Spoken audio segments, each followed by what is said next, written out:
I'm your host, Locum23. You're joining me for Blades of Light and Shadow, Chapter 4, Escape at Sea. You stare in shock at the mayor's dead body, blood pooling from his neck as his severed head rolls away. His men stagger to their feet, crossbows raised. Run. Running. Definitely running. Grab Mal and Nia and tear off through the darkened streets of Port Parnassus. After the elf, Threp clings to your shoulder and the city guards are hot on your heels. Stop, murderers! The elf sprints down a narrow alleyway at the breakneck speed, the armor glinting in the moonlight. Soon elegant buildings turn into rough wooden tenements. You end up on the narrow road deep in the city slums. Suddenly a group of guards rounds around the corner ahead of you and aims their crossbows. Stop right there, this is your last chance! Throw crates at them. You can't get us if you can't see us.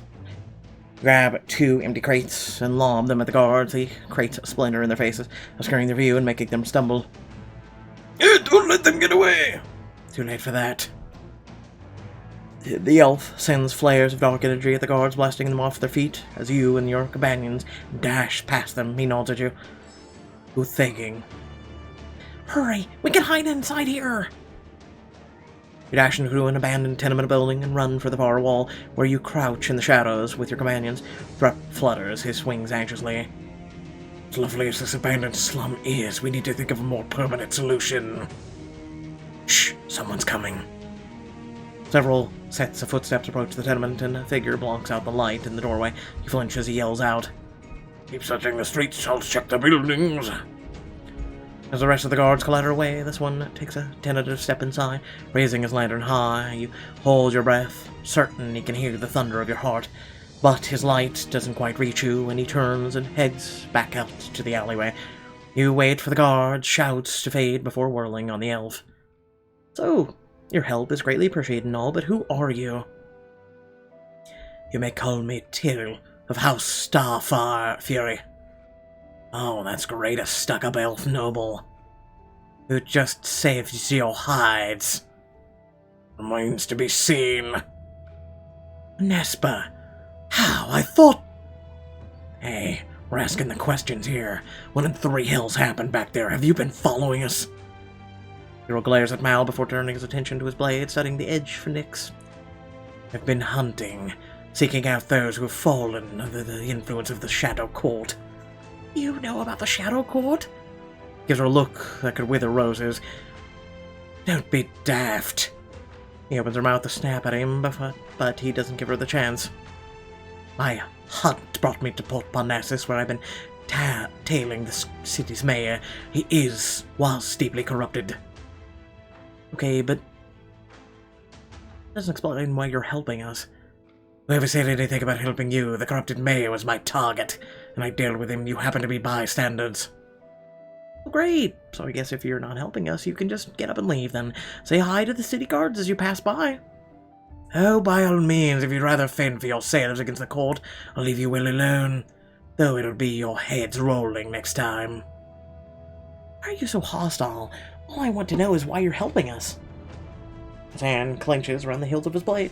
He lets out a long, frustrated breath, and then he speaks again, and his voice is curt.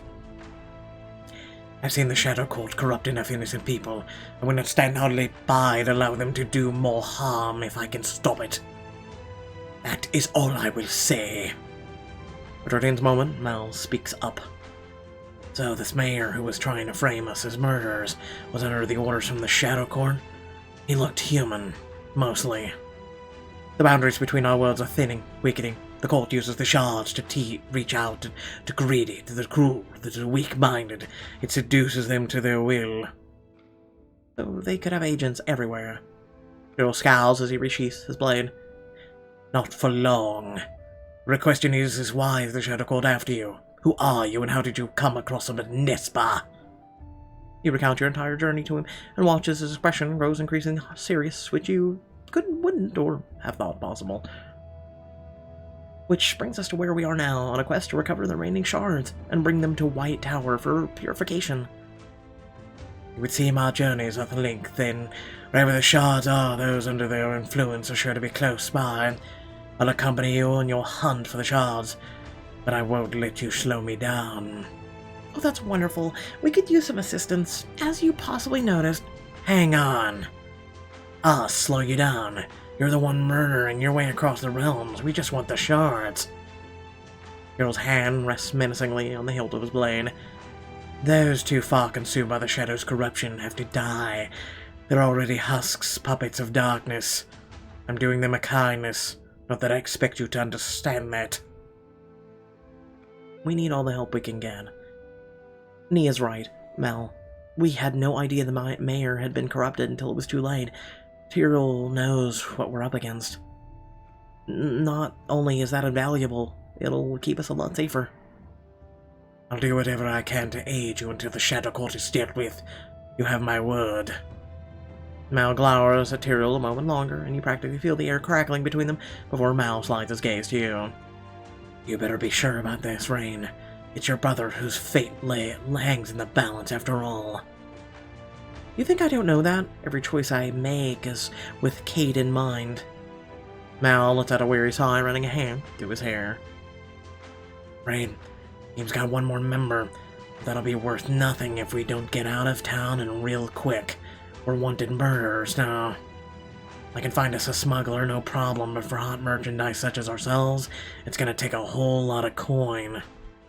Tyrael shrugs, and with a jingling of metal, takes out a bulging pouch. Mal stares at it, entranced. He starts to reach for it, but Tyrael pulls it back. Yeah, like that much coin. Actually, if you have another pouch like it, find a safe passage out of here, scoundrel. Our lives depend on it. Surely that's worth something even to you. We're stuck with you, aren't we? For now. Tyrael has joined the party. You spend the night hiding out in the abandoned building, lying low as guards comb the streets outside. And the next morning, when the coast is clear, Mal leads you to a rickety-looking ship on the secluded dock. An old sailor approaches. Gerard, you salty sea cod. It's been far too long. Not long enough. You're bringing me more trouble, are you? I would never. Just a few friends of mine in need of safe passage on the Sun Maiden is all. Gerard's gaze darts suspiciously from Tyrael standing with his arms crossed, haughtily, to Nia gaping around at the ship, to you. Who exactly are you lot? We're tourists. You find yourself serendipitously trotting on Nia's foot as you peer at the Sun Maiden's bow. How rustic. Why, Mal, it really will be a authentic sailing experience, just like you promised. Oh yes, I can't wait to feel the ocean breeze on my face. Yes, sunlight, my favorite. Excuse our friend here, he burns easily, but we think the sea breeze will help lift his typical somber spirits. Gerald grumbles under his breath, but Mal gives you a sly wink before turning to Gerald. You see, I promised them a real look at life at sea in all of its glories. He cups one hand around his mouth, whispering exaggerately in Gerard's ear. You know these Isle rich, they'll pay for anything if it sounds artisanal enough. Fine, I'll take you lot, but if they cause any trouble, it's on you. Mal grimaces and hands over the heavy pouch of gold. It's more like it. To the shimmering Isles, mates. What? Running the flotilla, not some... Gerard turns on her with a scowl. Flotilla, no pirate city. You're out of your mind, young lady. Only a madman would head for a flotilla on purpose. But that's where we need to go. I'll side with the captain. The Shimmering Islands is fine. Really. Anything to put some distance between us and Port Parnassus. What are you doing, Rain? Getting the flotilla is a matter of life and death. It can wait, Nia. We need to be out of the city now. We can worry about the rest later. Sorry for the confusion, Captain. I suggest you lot get on board before you get any more dung-headed ideas. Mal ushers your group aboard the Sun Maiden as Gerard's crew prepares to cast off. He pulls you all aside and lowers his voice. Here's the deal. No captain's gonna take us to flotilla. Fortunately, the Shimmering Isles are close by. We can take our own boat from there. And I'd suggest less open about our business from now on. The Shadow Court's agents could be everywhere. You there, stop that schooner! Or just your average crew of city guards? As Gerard's men unfurl the sails and raise anchor, city guards rush down the docks towards the ship. You and your companions hunker out of sight. Wait, we need to search your ships. There are known fugitives in the city who may be looking to escape by sea. Sorry, lads, it's just me and my crew on board. Clear skies, do you? Gerard tips his hat and the Sun Maiden lurches forward, wind snapping into the open sails. As the docks of Port Nasus retreat in the distance, Gerard walks past your hiding place and cuts his eyes towards Mal. You leave me extra for that? I always do. Sun Maiden sets course for the Shimmering Islands, gliding effortlessly across the turquoise sea. As night starts to fall, you and your companions head below deck. Captain Gerard said we can all share this stateroom. I wonder what it looks like. You all squeeze inside the cramped room. Barrels and baskets clutter the walkways between a few benches and one bunk bed. You sure you heard stateroom? He didn't say storage room, did he? Well, isn't this just cozy? Me and Rain, I guess you two get the bunks. Tyrael and I will take the floor. He crosses his arms and glowers at Mal from beside a crate.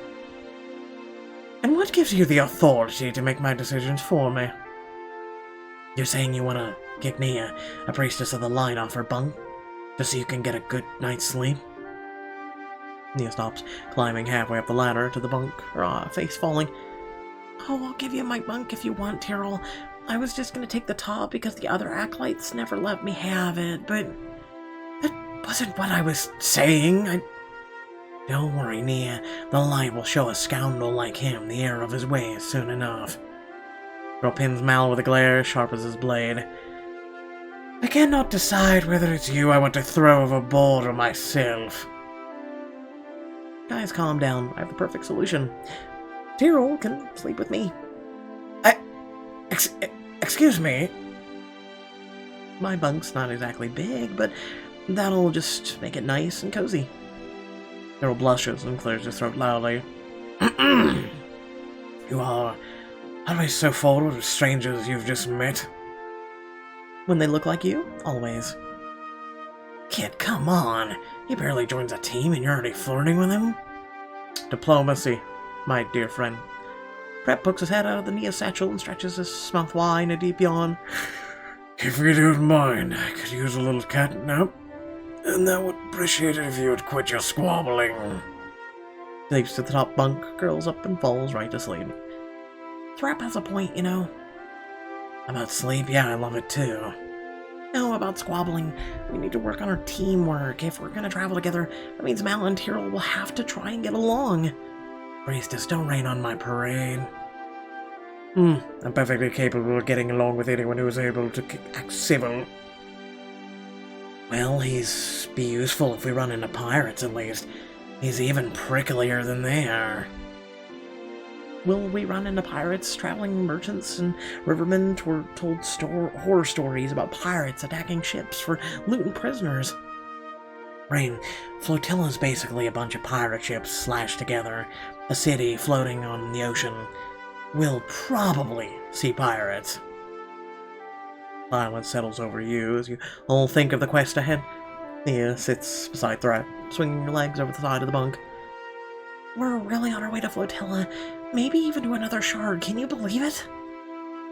I believe in us. We might be a ragtag team, but we escaped a Shadow Duke and his evil hounds, a corrupted mayor and his guards.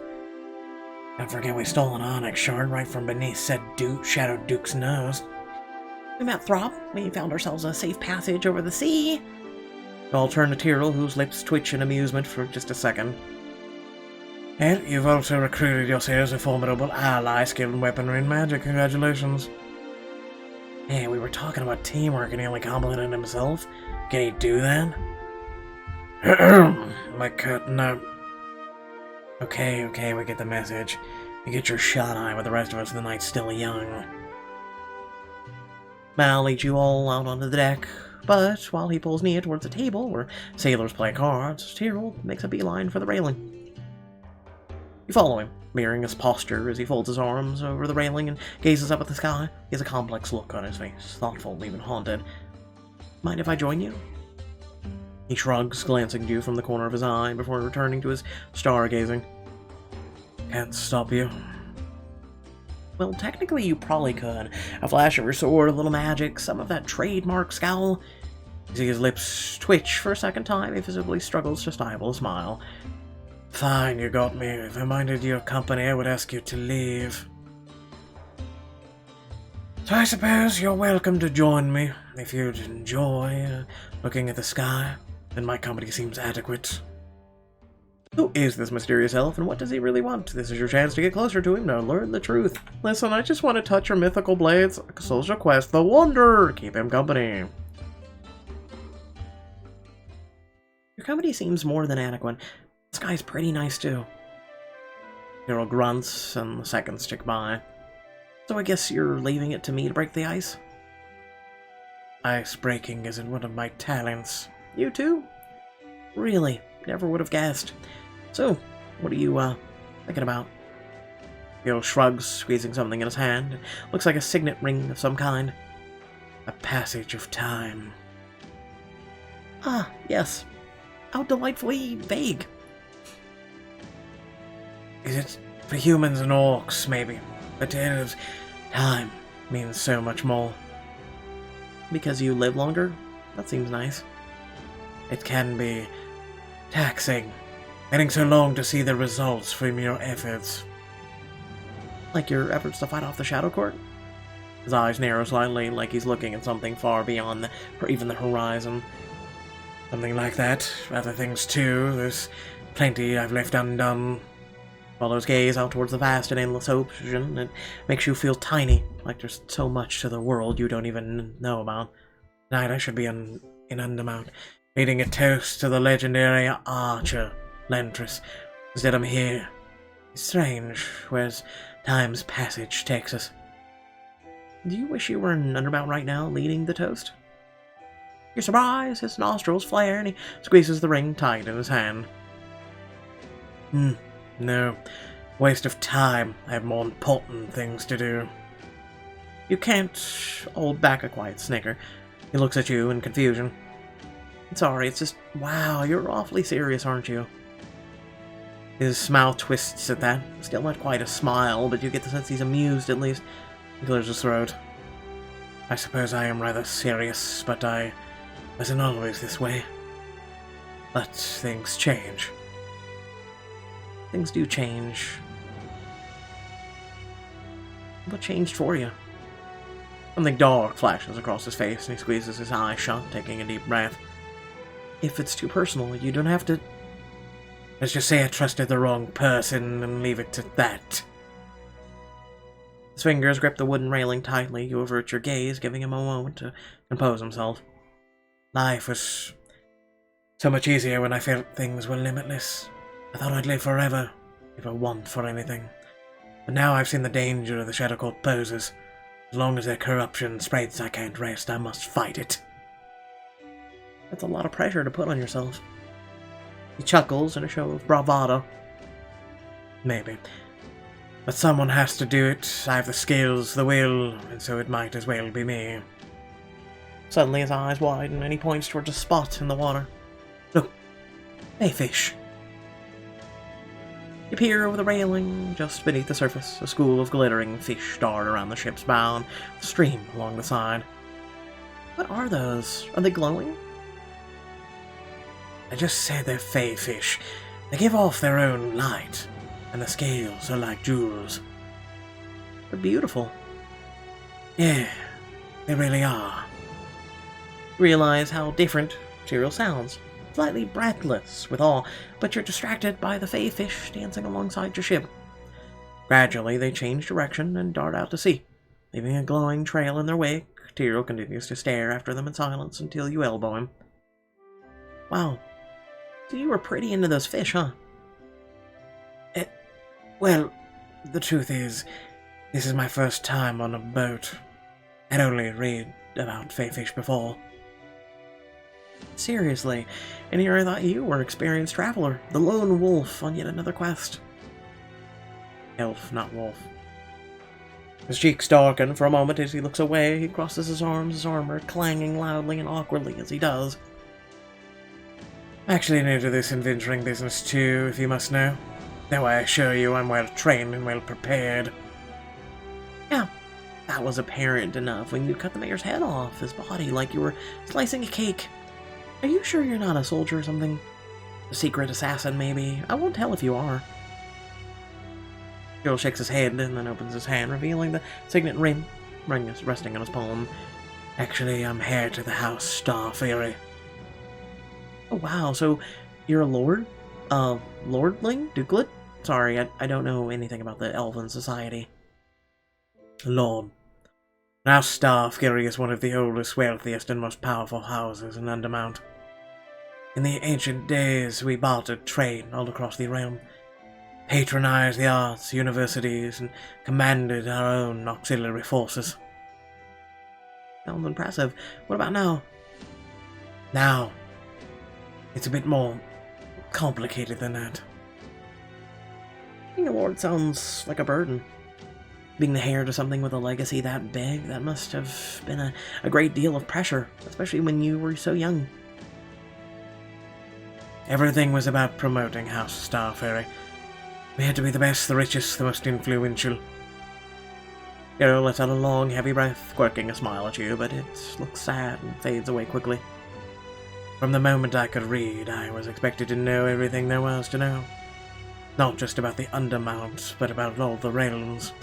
I drilled with fencing instructors, with military strategists.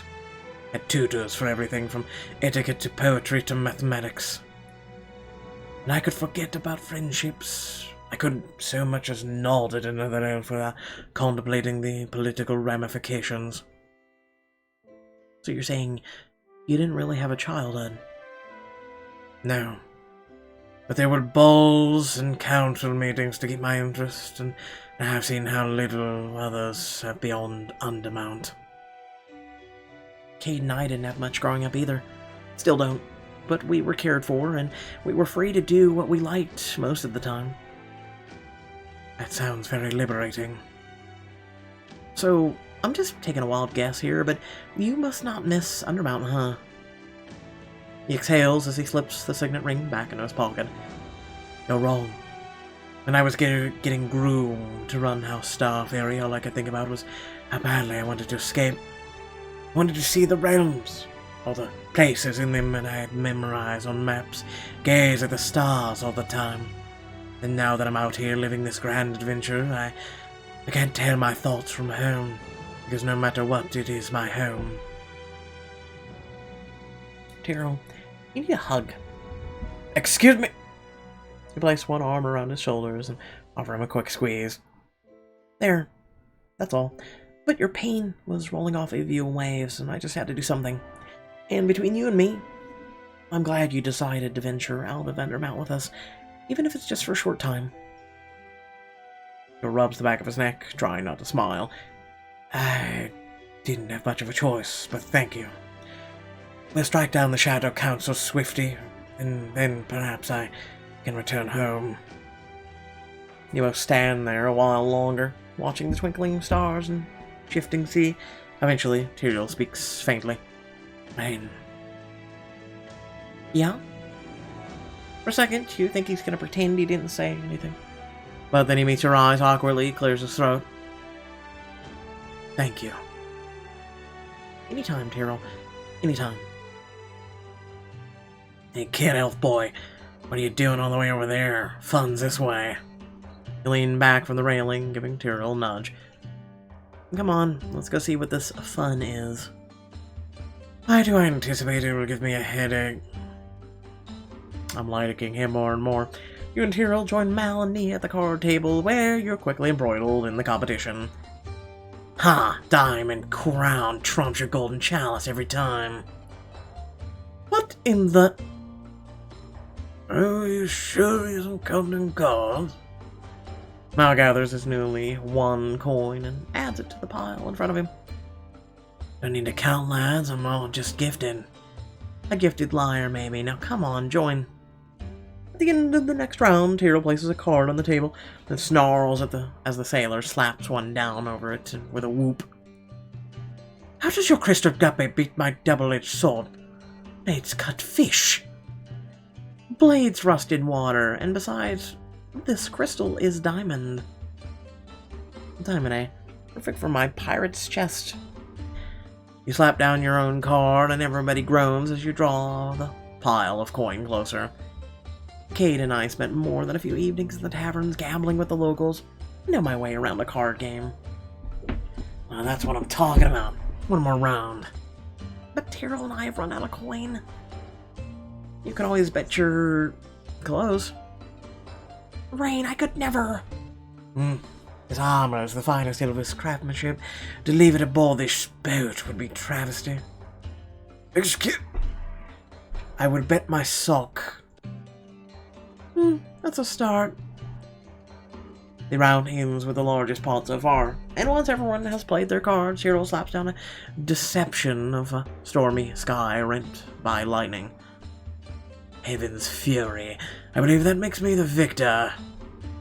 Elf boy, were you playing us the whole time? I was playing the game, and I happen to be a quick learner. With a smirk, Tyrael gathers up this coin, then divides it up and returns near her original amount. Thank you, Tyrael. You played wonderfully. Isn't that white knightish? As the night wears on, Mal starts telling the tale of your escape from the Temple of Alora. Before that idiot Ithrax knew what was happening, we'd escape with the loot and plenty more besides. Nonsense. You're talking nonsense again. There's no way you went up against the Duke of the... whatever it was you called it and survived. I bet there never was a duke, never was a temple, never was any loot even. It's all just made up stories. Face it, I can pull off just about anything. Isn't that right, Rain? That's kind of a stretch. Mal just gets lucky is all. Those thugs were 2 seconds away from slitting his throat when we showed up. Hey, that's not how I remember. I think he probably triggered the spike traps by accident. Mal's lucky we were there to distract Ethrax and save him. I figured his stories were all too good to be true. I swindled kings and found lost cities, and this is the thanks I get? You two are buying your own drinks from now on. Suddenly a wind whips over the deck. Clouds swirl overhead, blocking out the night sky. The ship bucks and rocks beneath you as the sea turns choppy. Gods, what's happening? Brace yourselves, looks like it's one of those infamous Cartesian sea squalls. You're supposed to be on watch. Why didn't anyone sound the storm warning? A bolt of lightning cuts across the sky, followed by a deafening clap of thunder, and then the sky opens up, dousing the deck with icy rain. I don't think they were prepared for this. A massive wave crashes into the ship, spewing water over the deck. Mal lunges forward to catch her arm as the ship lurches violently. Hang on, Kit, you good? For now, but not if the ship sinks. The crew sloshes around, shouting and securing cargo. The mast groans ominously as the sail whips every which way, getting tangled in the riggings. Captain, we've got to get the sails down before the wind shreds them. And what are you doing, running around like a bunch of lily-livered landlubbers?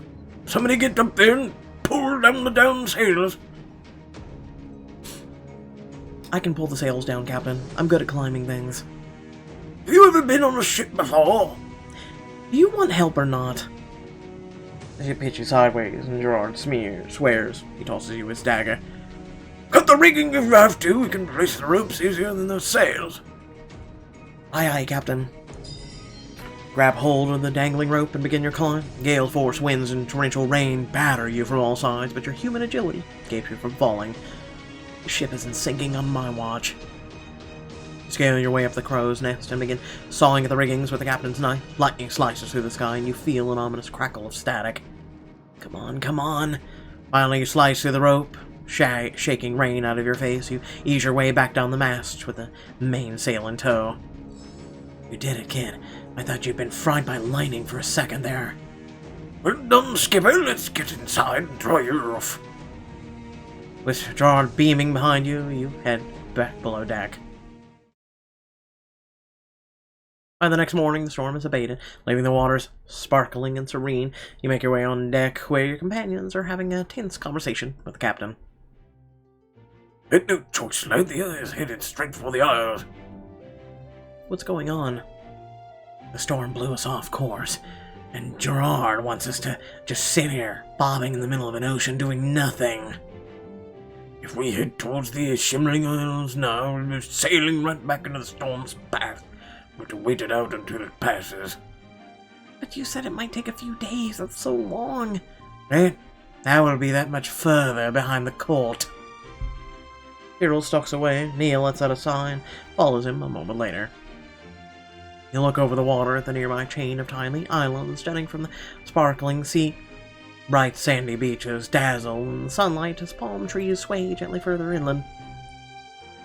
At least the scenery's nice. I call that one Forbidden Cove. Don't see dog or legend, say beautiful mermaids from this water, looking for victims to lure in. Mermaids for real? I've always wanted to see one. See, you're already a victim. You're welcome to head to the cove yourself if you like. Take one of the dinghies. But if you were eaten by a sea monster, imagine the cost of the rowboat to your bill. This Forbidden Cove sounds like my kind of place. A little bit of beauty, a little bit of danger. He winks at you, nudging your side with his elbow. And above all, fantastic company. That's assuming you'll join me, Rain. And I'm feeling pretty good about that assumption. What do you say? Beautiful cove, some time to unwind, a chance to see a mermaid. We bring the rest of the crew with it. This is your chance to have a tropical adventure with Mal, fight a sea monster, and meet a mermaid, and get your hands on a powerful artifact. Side quest, Mermaid's Kiss. Question, are we gonna get a kiss from a mermaid? Don't get me wrong, I'm in them for the mermaids, but someone's gotta rescue you from the sea monsters, too. Hey now, if we did come across any sea monsters, you'd be more than grateful for my help. Then Mal climbs into the dinghy and the crew lowers you down. Mal easily maneuvers the oars through the sparkling water, bringing you closer to the island. Hard to believe it was storming just a few hours ago. It's amazing how much life can change in an instant. Tell me about it. One minute I'm minding my own business, getting forced to open a chest at knife point. Then next I know, this crazy human crashes into my life. Oh, so I save you, and I'm the crazy one. At least admit that meeting me was a life-changing in a good way. Well, let's see. Since I met you, I've been accused of murder, hunted by legendary denizens of this realm of shadow, forced to escape one of the biggest cities in the kingdom aboard a grumpy old Gerard schooner, and now I'm sailing in the infamous pirate city of Flotilla, where I'm certainly going to have my head mounted on a spike. When you put it that way, all in all, it's been one of the better weeks of my life. You both laugh as the oars glide through the calm sea. Seriously, kid, I'm sorry we had to meet the way we did, but you're all right. And your compliments continue to be lackluster, but we'll work on that. As you approach the cove, you trail your fingers through the clear water with a contented sigh and feel something lavish around your wrist. Ah, something's got me. Right, I'm definitely falling for that. Let me guess, it's a mermaid. No, it's... The grip around your wrist tightens, and when you try to pull away, a massive tentacled creature bursts out of the water. Oh, Cthulhu! All hail Cthulhu! Not a mermaid. Definitely not a mermaid. Hang on, I gotcha. You got through the monster's arm and frees you, but 5 other arms grab a hold of Mal and start pulling him overboard. Ah, Rain, do something! How do I battle 5 arms at once? You caught them the same way he did? Aim for the eyes. Let him go. Grab Mal's fallen dagger and stab it in the blood squill's bulbous eye. No, you've hurt Cthulhu! And let's go of Mal as it rises in the water. The two of you cling to the sides of the dinghy as the waves crash over you. We're gonna go overboard. Suddenly hear a shout. Sounds not quite human, wreathed in a strange melody. Okay, it's an actual mermaid. Begone, foul creature of the deep, return to where you lay to sleep. Mermaid swims around the blood squill, singing her strange song, and the monster stills. It bobs on the calming waters. Well, it's no longer red. The blood squid is stunned. Quick, frighten it off before it regains its senses. I'm on it. You draw your sword and slash it across the blood squid's bulbous head, lets out a shriek and plunges beneath the water. Thank you, strangers. The beast was young, and it would be too frightened to return. The mermaid turns toward you, and hair the color of seaweed glinting in the sunlight, faint luminescent scales sparkling all over her body. Oh my god, guys, look! It's our first mermaid! Reminds me of the mermaid from Chapters. Moving on. You're a real mermaid. The legends are true. Kate would get such a kick out of this. Mermaid smiles softly and beckons you closer. You lean over the side of the dinghy towards her. This is where you die. You're not luring me to my watery grave or anything, are you? No, I'm rewarding you for valiantly defending my cove from that foul beast. She knocks her head to the side, lips pursed, expectant. Oh man, this is great. Kid, I think she wants a kiss. Shh, Mel, you're ruining it. Oh, well in that case... Kiss her on the cheek, kiss her on the lips. Why not? You cup the mermaid's cheeks and lean forward. An electric charge runs through you as her soft lips meet yours, tingling every inch of your body, and she lets out a delicate purr. Her lips are cool. She tastes like sunlight and seawater, strangely intoxicating. When she pulls away from you, she bats her eyes seductively. Are we done already? Okay. The mermaid giggles and gives you one more quick kiss. Then she slips back into the water, her tail waving a fiery farewell before she disappears out to sea. You made out with a mermaid. You did that! Part of your world. Wow, that was... wow. Over here in the corner you hear... Then you look over to Mal. Don't look at me! Don't look at me! Over the sound of your dreamy sigh, you hear a faint clapping. God damn it! You find Mal watching with an amused grin. I told you it was a clapping! They say it's good luck to get a mermaid's kiss, but I'm not sure they meant it quite like that. Don't you get jealous now. Mal rows you to a shallow beach, the water lapping gently at the shore. You look at the golden sand, the trees covering the sheer cliffs before you. Pretty. Reminds me of a movie. Beautiful. I've never seen anything like this before. Well, let's hurry and get to the shore then.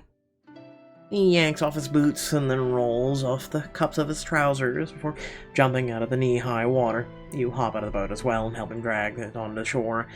Tide's headed up. We should be good to stay on the beach for a while if you wanted to take a break. I say we deserve a little relaxation after fighting off a blood squid. Mal stretches, then wades back in the water, and stands facing the ocean as the waves lap at his shins. I'm gonna stay on the beach. You move back to the dry sand of the beach and sink down into it, facing the sea. Careful, you're easy pickings if any more sea monsters come prowling around.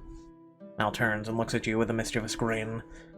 Ah, but you're hard fun. Forgot to warn you about the land monsters. Over your shoulder, the dense palm trees and rocky cliffs. You're just making that up, right? Mal shrugs as he trudges through the sand towards you. Only one way to find out, right? We sit and wait. He sinks down in the sand beside you and stretches his legs in front of him. Gotta tell you, Kit, this is just the change of scenery I needed. What, getting attacked by a giant tentacled sea monster? A little danger beats scrubbing the decks of Gerard's ship any day. I used to dream about this life, you know? Freedom, adventuring. Back when I was growing up in the slums of White Tower, that dreaming was what got me through the days. Hell, even the years. He curls his fingers in the sand, reliving unspoken memories. You hesitate for a moment, but then decide to ask anyway. Al, I want to know more about your dreams.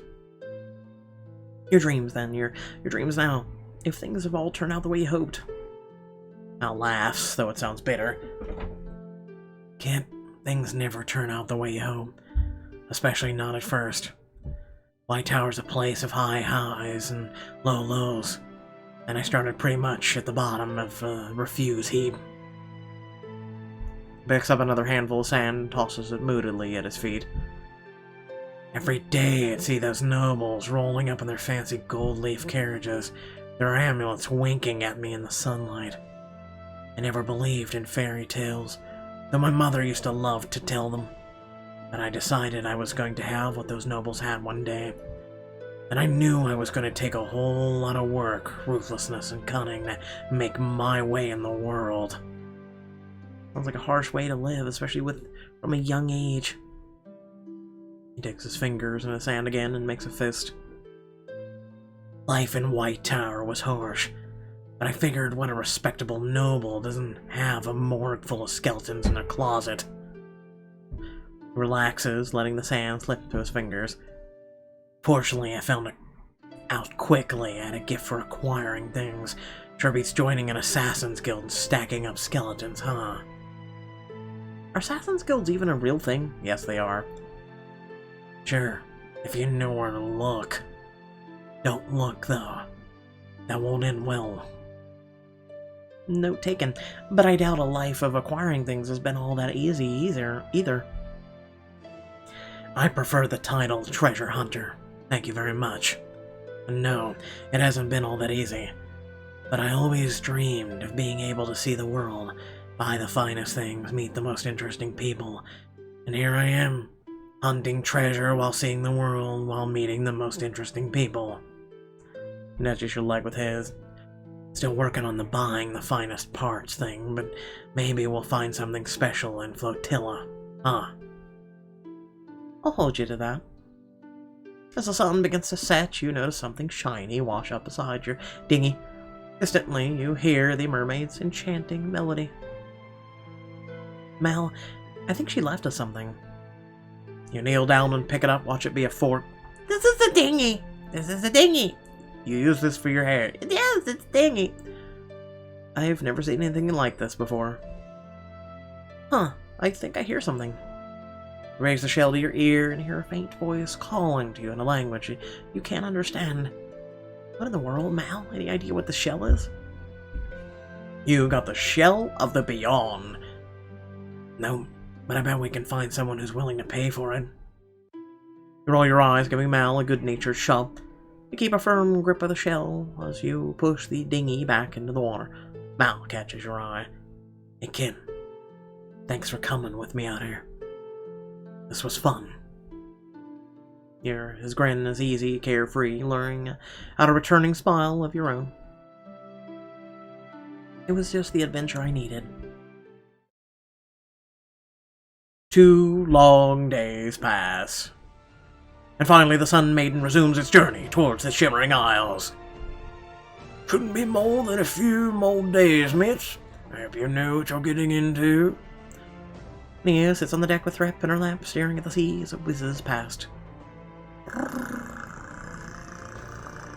Do we know what we're doing?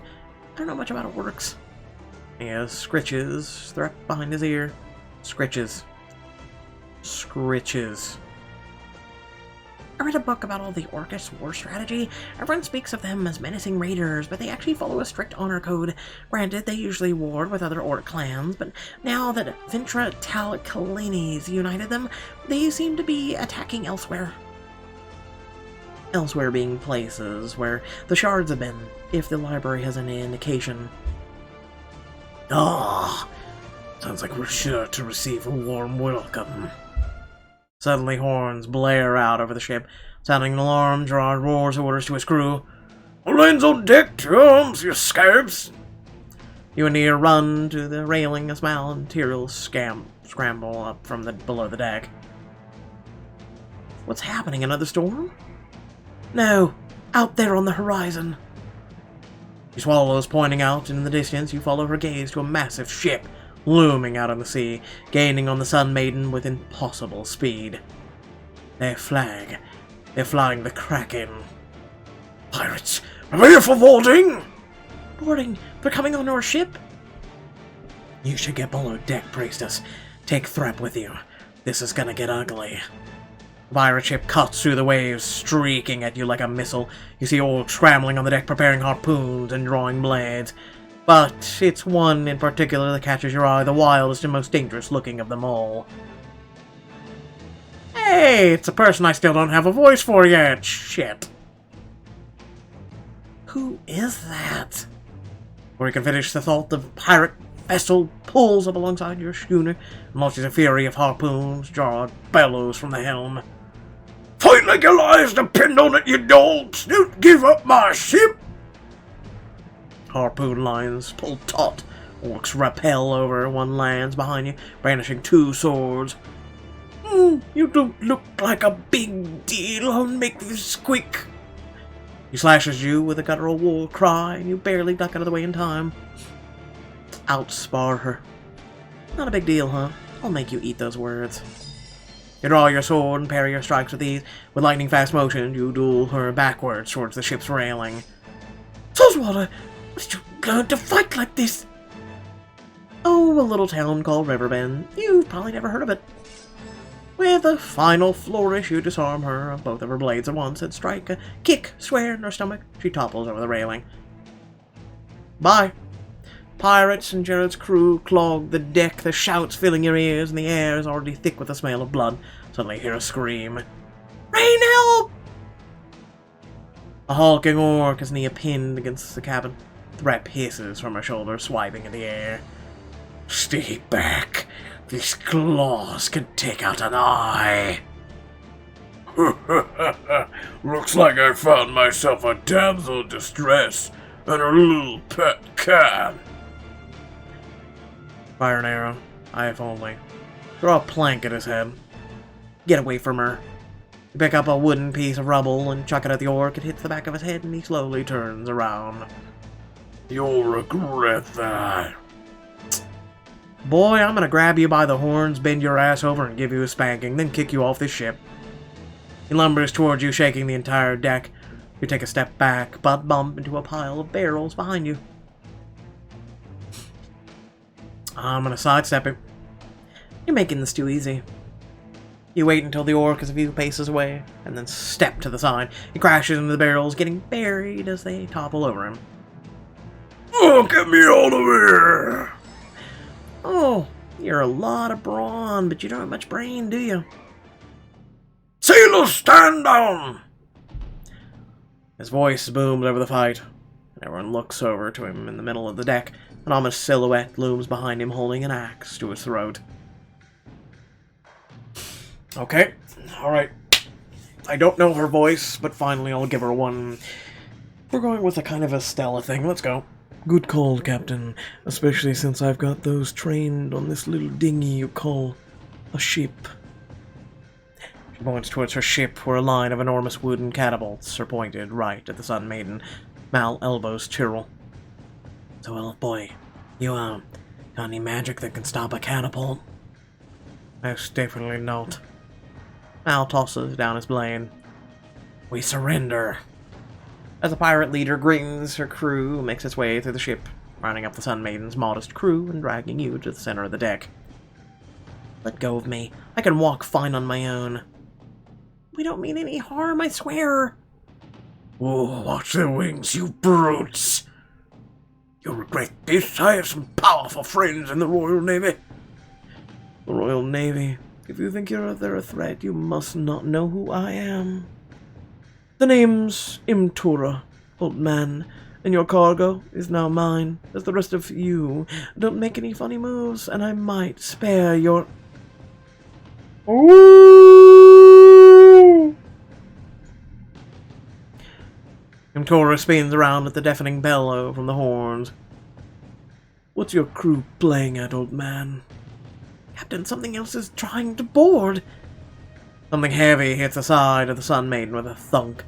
Giant webbed hand appears on the railing, followed by another, and together they hoist up. Oh, it's a murloc! Or you could call it a naga.